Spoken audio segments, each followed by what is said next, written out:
उत्तरकाशी नाम का एक गांव था, जहां पर परी नाम एक छोटी सी लड़की जो अनाथ थी, अपने मौसा निकुंज और मासी आरती के साथ रहती थी। बचपन से ही परी को बताया गया था कि उसके माता पिता बीमारी के कारण चल बसे। परी, संभल कर काम करो, देखो तुम्हारे हाथ में चोट लग गई। कोई बात नहीं मासी, इतनी सी चोट है, तुरंत ठीक हो जाएगी। ये तो अपने आप को जानबूझकर चोट लगाती रहती है, ये सब इसके नाटक है। चुप करिए, आपको एक बच्चे के बारे में ऐसा नहीं कहना चाहिए। ये सब तुम्हारे लाड प्यार की वजह से हो रहा है।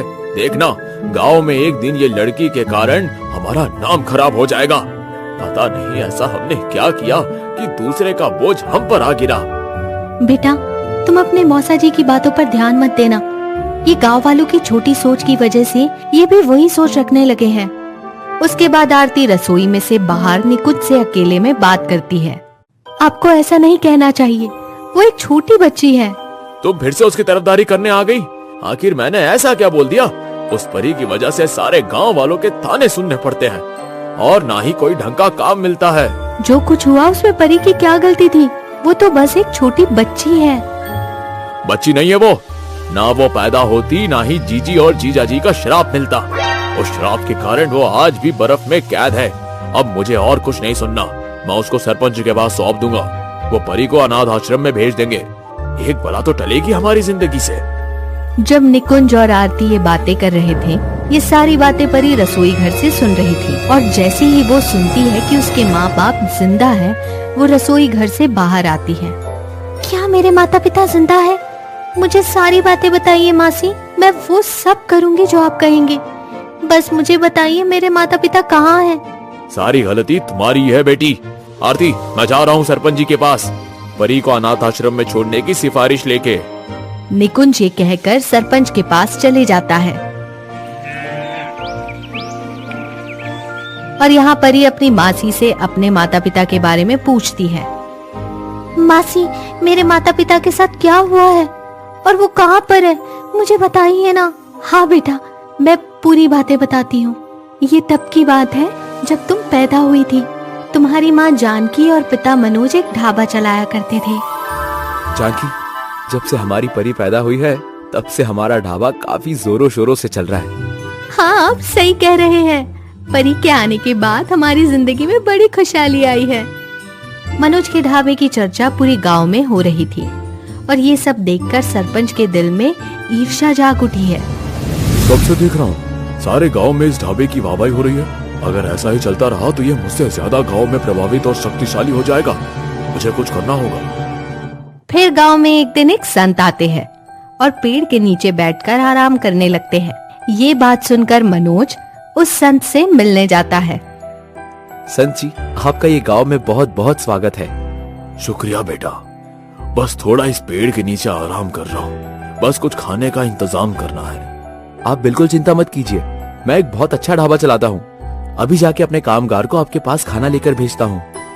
मनोज अपने ढाबे की तरफ निकल जाता है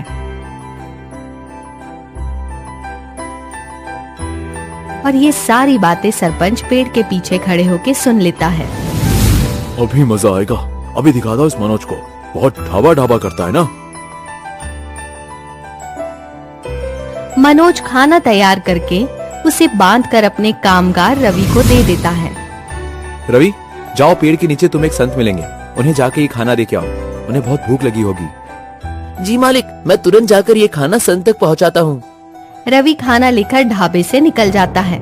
बीच में ही सरपंच उसे रोक लेते हैं और कहते हैं, लाओ लाओ रवि, तुम ये खाना लेके आ गए, लाओ मैं ये खाना संत को दे दूंगा। मगर मनोज भाई साहब ने मुझे ये खुद संत को देने के लिए बोला है। उसकी फिक्र तुम मत करो, संत तो हमारे मेहमान हैं और सरपंच होने के नाते ये खाना मुझे अपने हाथ से उन्हें देना चाहिए। जी ठीक है।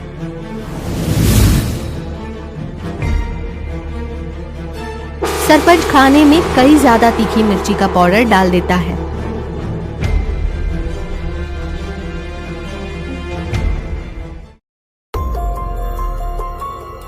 और जाके संत को दे देता है। ये लीजिए, ये खाना मनोज ने अपने ढाबे से आपके लिए भेजा है। जी, आपका बहुत बहुत शुक्रिया। लेकिन मनोज है किधर? वो और उसकी पत्नी जानकी दोनों ही ढाबे पे है। यहाँ वो आते ही होंगे आपसे मिलने। संत जैसे ही खाना खाना शुरू करते हैं वैसे ही उन्हें खाना तीखा लगना शुरू हो जाता है। पानी, कोई मुझे पानी दो, ये खाना तो बहुत तीखा है। आखिर खाना नहीं देना था तो नहीं देते, मगर ये करके मनोज ने बहुत बड़ी गलती कर दी। सरपंच संत को पानी देते हैं। उतने में ही मनोज और उसकी पत्नी जानकी संत से मिलने आते हैं। तुमने और तुम्हारी पत्नी ने जो मेरे साथ किया, मनोज, मैं उसके लिए तुम्हें कभी माफ नहीं करूंगा। लेकिन मैंने किया क्या है संत जी? क्या किया है क्या मतलब? तुमने संत के खाने में तीखी मिर्ची का पाउडर इतना ज्यादा जानबूझकर डाला है। लेकिन खाना तो हमने एकदम ठीक ठाक बनाया था। जब वो बात कर रहे होते हैं उतने में ही संत गुस्से में आकर उन्हें श्राप दे देते हैं। ये मेरा श्राप है तुम दोनों पति और पत्नी को। दोनों बर्फ में कैद हो जाओ और तुम्हारा श्राप तभी टूटेगा जब तुम्हारा कोई वंश तुम्हारा ढाबा तुमसे ज्यादा अच्छा और तुम दोनों से ज्यादा प्रसिद्ध करेगा। मनोज और जानकी दोनों ही बर्फ में तब्दील हो जाते हैं। उन दोनों को गांव वाले एक खाली घर में रख देते हैं। ये सारी कहानी आरती परी को बताती है। मतलब मेरे माता पिता अभी भी जिंदा है? हाँ बेटा, वो बर्फ के अंदर फंसे हुए हैं। उनका श्राप तभी टूटेगा जब उनका कोई वंश उनसे अच्छा ढाबा चलाएगा और उनसे ज्यादा प्रसिद्ध करेगा। गांव वालों ने ये घटना होने के बाद सारा दोष तुम पे लगाया। मगर मासी, मैंने क्या किया है? ये इन गांव वालों की छोटी सोच है। ये समझते हैं कि आज मनोज और जानकी को अगर लड़का होता अब तक उन दोनों का श्राप निकल जाता, मगर एक लड़की ये श्राप कभी नहीं निकाल पाएगी। मैं ये श्राप तोड़ के रहूंगी। आप बस मेरा साथ दीजिए मासी। आपको छोड़ के मेरा इस दुनिया में कोई नहीं है। यहाँ आरती परी को उसके माता पिता की पूरी सच्चाई बताती है और दूसरी ओर निकुंज सरपंच से मिलने बरगद के पेड़ के नीचे आता है। सरपंच जी, मैं मनोज की बेटी परी से बहुत परेशान हूँ। कृपा करके इसे अनाथ आश्रम में डाल दीजिए। हाँ हाँ, क्यों नहीं। वैसे भी तुम किसी और को बोझ क्यों संभाल रहे हो? लड़का होता तो मैं समझ भी जाता। एक काम करो निकुंज, परी को ले आओ, उसे अभी अनाथ आश्रम में डाल देते हैं। जी सरपंच जी। निकुंज घर जाकर परी को सरपंच के पास ले जाने आता है। ऐसा मत कीजिए, परी मेरी बेटी जैसी है। बेटी जैसी? आरती बेटी नहीं है वो। निकुंज परी को लाकर सरपंच के पास आता है। पीछे पीछे आरती भी आती है। ओ बेटी, तुम्हारे नए घर में चलते हैं। मुझे नहीं जाना। मुझे पता है आप मुझे अनाथ आश्रम भेज रहे हैं। अब जब पता चल ही गया है तो बेटी बोरिया बिस्तर बांध लो। मुझे बस एक मौका दीजिए। मैं अपने माता पिता के लिए उनका छोड़ा हुआ ढाबा चलाना चाहती हूँ कि उनका श्राप टूट जाए। हाँ, परी बहुत अच्छा खाना बनाती है। उसे एक मौका दीजिए, वो जरूर अपने पिता का ढाबा उनसे अच्छा चला लेगी। ये छोटी लड़की ढाबा चलाएगी? मैंने कभी किसी छोटी बच्ची को ढाबा चलाते हुए नहीं देखा। तो फिर गांव में मैं पहली लड़की बनूंगी जो ढाबा चलाएगी। ठीक है, कोशिश करके देख लो। 3 दिन में तुम हार मान जाओगी, फिर चुपचाप अनाथ आश्रम चले जाना। क्या कर रहे हैं सरपंच जी? जाने दो निकुंज, मैं जानता हूँ ये जोश में होश खोने वाला मामला है। परी अपने माता पिता का पुराना ढाबा फिर से एक बार खोलती है और जब गांव वालों को ये पता चलता है तो कुछ लोग वहाँ का खाना खाने ढाबे में आते हैं। अरे बेटी, एक प्लेट तो लगाना, जरा तुम्हारे हाथ का खाना खा के देखें कि तुम अच्छा खाना बनाती हो कि तुम्हारे माता पिता। जी जरूर, अभी लाई। जैसे ही ग्राहक ने वो खाना चखा वैसे ही उसका मन खुश हो गया। अरे वाह बेटा, तुम्हारे हाथों में तो जादू है। मैंने ऐसा खाना कभी नहीं खाया। तुम तो तुम्हारे माता पिता से भी बहुत बढ़िया खाना बनाती हो। इसे खाकर मेरा मन आनंदित हो उठा है। धीरे धीरे ढाबे पे लोग बढ़ने लगे। पूरे गांव में ये अनाथ बच्ची का ढाबा प्रसिद्ध हो चुका था। यही नहीं, परी के माता पिता का ढाबा गांव में बहुत प्रसिद्ध था, मगर परी का ढाबा दूसरे गांव में भी प्रसिद्ध होने लगा था। अरे ये क्या?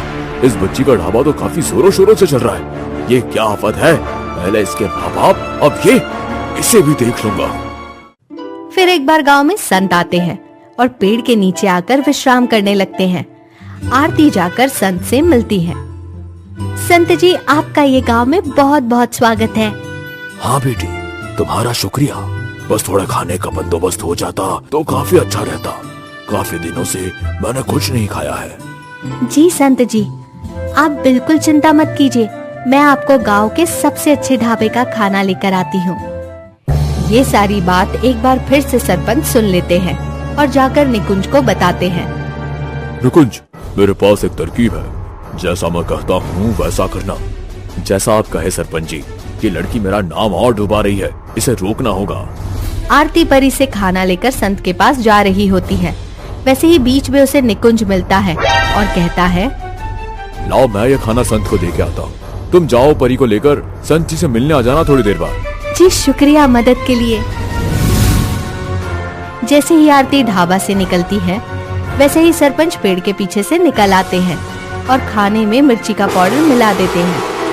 अब आएगा मजा। निकुंज, जाओ जाके ये खाना संत को दे दो। निकुंज खाना संत को दे देता है।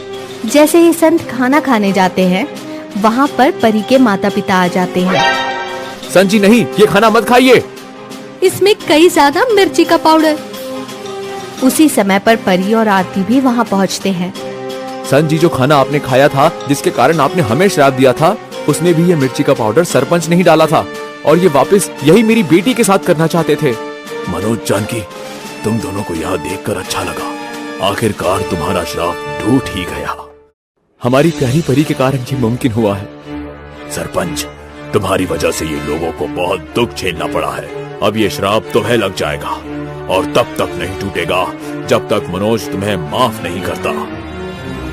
उसी वक्त सरपंच और निकुंज दोनों ही बर्फ में फंस जाते हैं और परी अपने माता और पिता को देखकर फूट फूट कर रोने लगती है। अब कोई चिंता मत करना, हम आ गए हैं ना। और आगे से परी और उसके माता पिता खुशहाली से जीने लगते हैं और वो सरपंच और निकुंज को माफ कर देते हैं और उनका श्राप तोड़ देते हैं। जिसके बाद सरपंच और निकुंज दोनों मनोज और जानकी से माफी मांग लेते हैं।